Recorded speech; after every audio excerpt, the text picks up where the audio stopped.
I'm doing woodland. I'm not doing any animals or anything. It's purely woodland photography. It's such a beautiful place. Beautiful. Yeah. Very lucky. We are.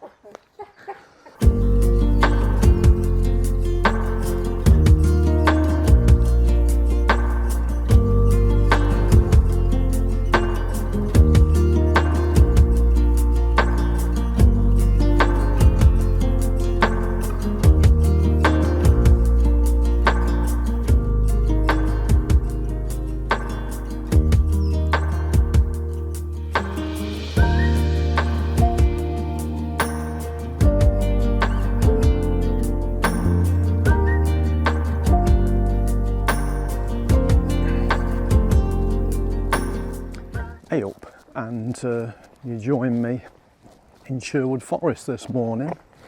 I was going to go up into the Peak District, but today's weather forecast, surprise surprise, includes rain later, but no light. It's Friday the 14th of June today. Summer does not officially start till the 20th of June, and I think that's what summer's waiting for, the 20th of June, for it to come out. It's very dull and overcast today. We might get some light later, we probably won't, but we've come here to see what we can get. So Sherwood Forest is ancient woodland, and it's looking rather nice, and just as I've said, we might not get any light today. Some light has just literally popped out. I've got nothing in particular in mind today here to take. I'm just going to explore, because that's part of the photography process, exploring and seeing what we can find.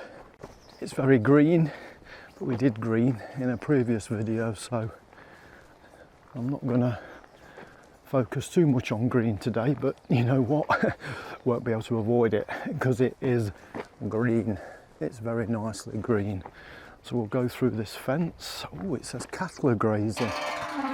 Maybe that will give us some interesting content with a bull charging towards us. So I've watched a couple of YouTube videos this week, and I'll just share my thoughts on them.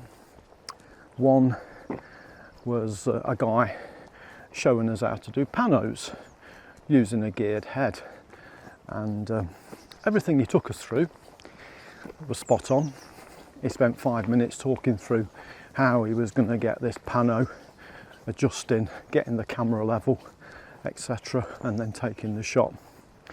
And he wasn't wrong, but what he didn't give us was the alternative of doing a pano handheld, and I felt that was important to actually tell both sides of the story on that subject. And it kind of made me think of vlogs I make, or vlogs that I'm going to make, that we need to give variations to people and not just claim that what we're telling is set in stone. I think it's important for vloggers to be kind of impartial but very informative. So if I'd have shot that video and used a gear head, I would have given the two methods of getting a pano. This is a lovely part here we're walking through of Sherwood Forest. This is going to be a target for autumn. It surely is, because this is going to look beautiful. We've got brackens there, we've got heather as well on the ground. So this little part here of Sherwood Forest has got a lot going for it. Second video I've watched this week was a die-hard Nikon D850 user. Just like me, I'm a die-hard Nikon D850 user, and he'd migrated to the Z8. He'd gone mirrorless, and he was taking us through all the things he liked about this mirrorless camera in comparison to the Nikon D850, faster focusing, IBIS, lighter, smaller in the hand. But when he come to talk about image quality, he kind of said there's not much difference. It's slightly sharper, probably due to the quality of the Z lenses, but there's not much difference in the image quality. And I kind of knew that because I've downloaded raw files for that camera and the Z9 and kind of compared them to the Nikon D850, and there's no jump in image quality. And that's what's important to me. It doesn't matter what bells and whistles are on the camera, it's what it's capable of delivering at the end of the photography process. So yeah, he was spot on and very honest in his conclusion that yeah, the image quality is not much better. And your retail price of the Z8 at the minute I think is something like 3,200, 3,300, whereas the Nikon D850 has recently come down to 2,225. If you buy it on the grey market, you can get it for £1,600. So it's a real good buy at the moment, and that, watching his video, just confirmed my thoughts as to why I don't need to lay out all that money and go mirrorless. And you know, most camera systems now are good quality, they really are, whether you're Canon, Nikon, Sony, Fuji, they've all hit a ceiling. Look at this tree here. They've all hit a ceiling of quality and capability. So I think whatever system we choose at the minute, we are going to get some really good visual results. The differences are some of the features you get and the way the camera's laid out, the ergonomics, and the menu system as well.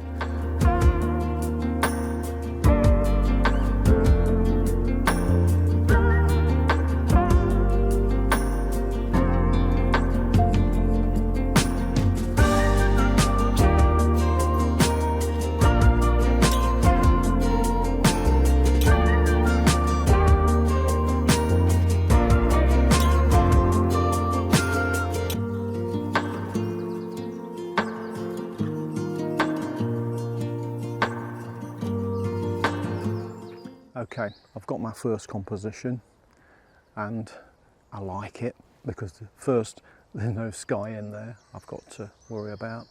There's a nice branch coming into the scene, and then behind we've got a whole group of silver birch. So I've set up the shot and we've just got a dog walk coming through, but it doesn't matter. In fact, we'll take it with a dog walker coming through. Have you seen anything? I'm doing woodland. Oh, I'm not doing any animals or anything. It's purely woodland photography. It's such a beautiful place. Beautiful. Yeah. Very lucky. We are.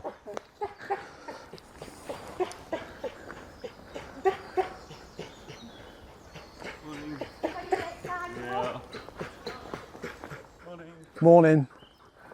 I was enjoying that walk. You might be on the lead, do you? You want to get up and run round. Taking you for a walk. Yeah, you knock every day, don't you? Yeah, so there is a bit of a problem with this, and I might remove this branch in post-processing. But otherwise, I do like the composition. Let's just I'm going to pull out a little. Let's see if we pull out and get more of the trees in, because maybe we just need to pull out. Let's pull out so we can crop in. That's probably the best idea. Let's try something a little bit different. So we've got more of the branches that are winding round. You meet some lovely people when you come to places like this. Lovely, excitable dogs. Just check both my legs are still on. Yes, we're still intact.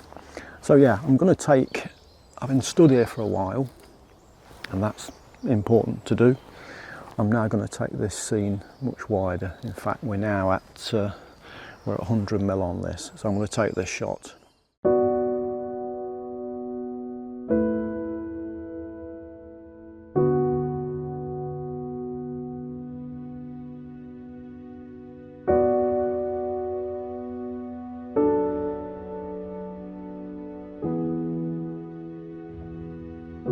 Just took a really quick shot of 5 silver birch, nothing too exciting. There's that shot.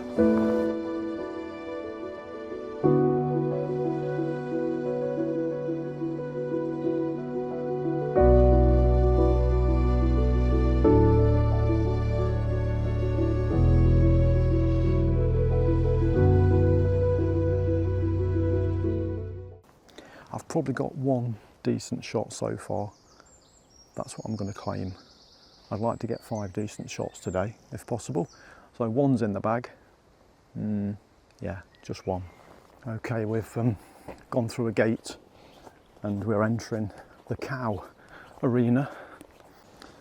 So they're right in front of me now, and they're kind of guarding the path, and I can see 4 with horns, and they're the 4 I've got to walk by, or well, the second one's just seen me, don't seem too bothered.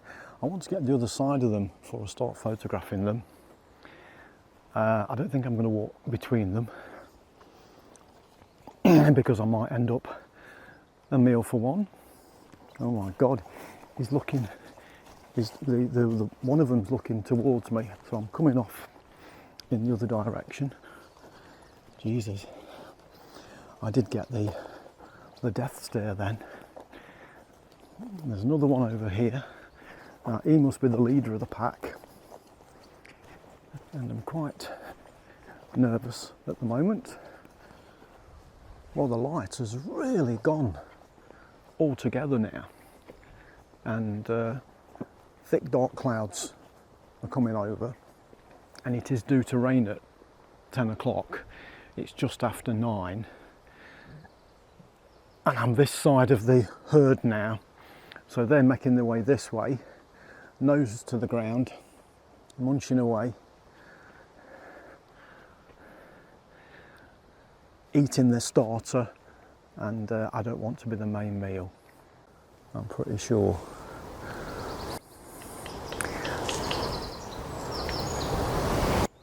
I think I can hear a woodpecker.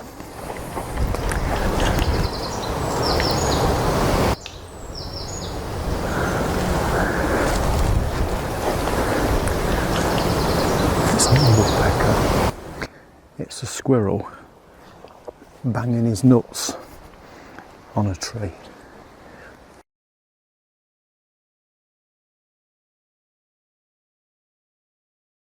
This is such a contrasting subject. We've got an old dead tree, and we've got some fresh green bracken growing from it, and that green looks really nice against those browns. So let's see how this comes out. And behind, oh, I can just see some light behind. So let's get this shot, and let's maybe move the camera further up.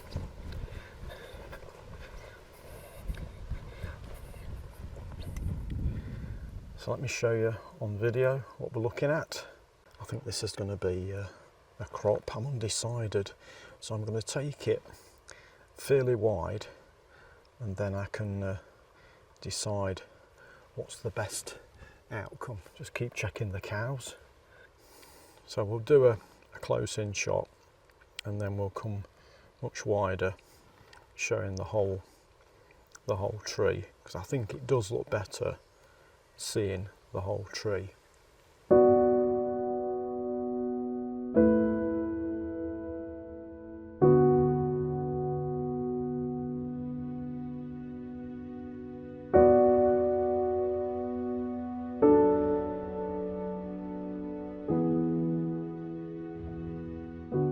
Let's move forward up to where I think I've just seen another one. And it's a dead tree trunk. Might not be as exciting as we think. Are we steady? We're going to fall over. Ugh. We need to pull in for this shot. Okay, we'll take that. It has got some dappled light falling on it. One dead tree in the forest, in the woodland.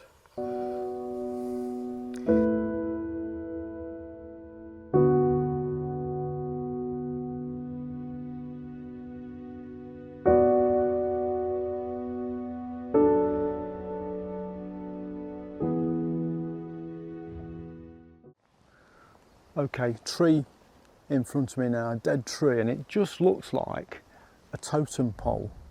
That's the only way I can describe it. So a vertical shot, we did just have a bit of light on it, and this is all about the greys and the textures of this totem pole against the greens of the tree behind.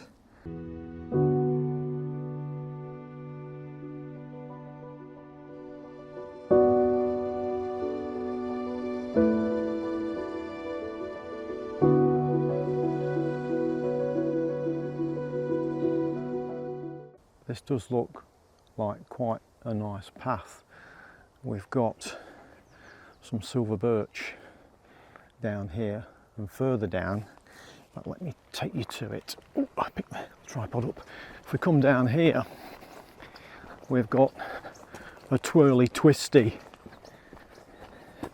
tree. I think it's a silver birch, and it's got lovely twists in it, but I can't quite get it into a composition.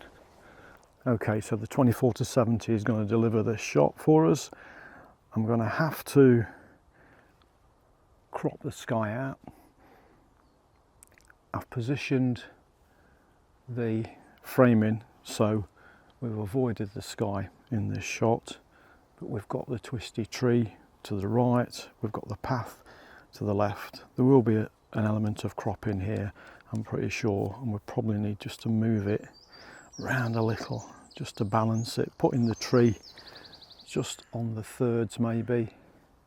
I like this, I do like this. This is a shot to come back to for autumn, and I just need to remember where it is, remember where this shot is.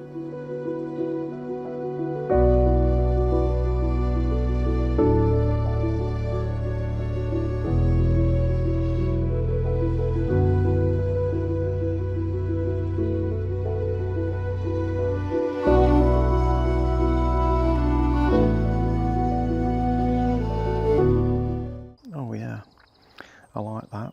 It's going to be a letterbox crop. 1, 2, 3, 4, 5 main trees in the shot. We'll focus a third of the way up. One stop underexposed. Just move the frame around a little, and yeah, it's okay.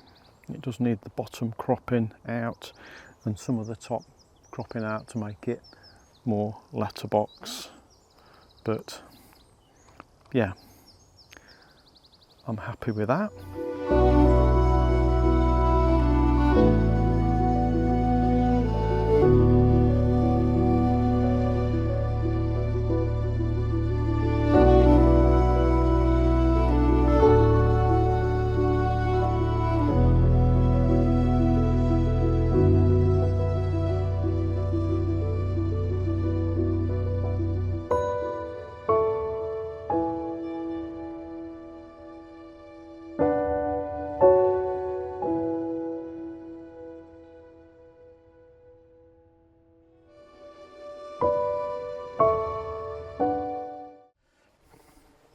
Okay, I think I'm going to call it there. We have got rain forecast. I've just checked on my phone. It's forecast in about 20 minutes, half an hour. So we'll make his way back to the car. I think I've got some half decent shots this morning, one or two I really like. Whichever one I decide is my favourite, I'll put up at the end as usual. So thank you very much for watching. Thank you for taking the time. Share the video, give it a like, pop a comment in the bottom if you wish to do so. And Sherwood Forest is vast, but it's a great place to visit. Here's the postcode for the Visitors Centre car park if you want to park there. However, if you've come early enough, you can get some free roadside parking right next to the entrance that I've walked into. So yeah, the visitor centre is very nice. There's somewhere to have a bite to eat down there, toilets, all the usual facilities. So as well as getting the shots I've got, I've also seen a few compositions for autumn, and that's when we'll next come back here. We'll do an autumn visit here sometime in October, and I might just be able to drag Eddie Skelson over here, because he will absolutely love Sherwood Forest, because he loves woodland.